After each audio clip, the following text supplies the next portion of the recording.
Kapayapaan at pagpapala nawa ay sumainyong lahat. Hayaan ninyong ikwento ko sa inyo ang kwento ni Abel. Si Abel ay kapatid ni Cain.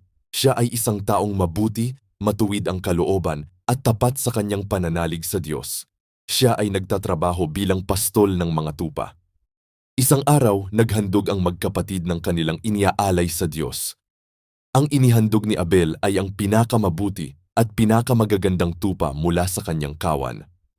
Tinanggap ito ng Diyos ng may kaluguran dahil nakita niya ang katapatan at kabutihan sa puso ni Abel.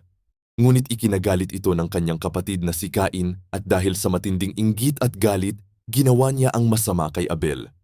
Ang kwento ni Abel ay nagpapaalala sa atin na ang kabutihan at tapat na paglilingkod ay laging kinikilala kahit na may mga pagsubok o masasamang intensyon na dumarating. Itinuturo din nito kung gaano kasama ang inggit at kung paano nito kayang sirain ang ugnayan ng magkakapatid at kapwa.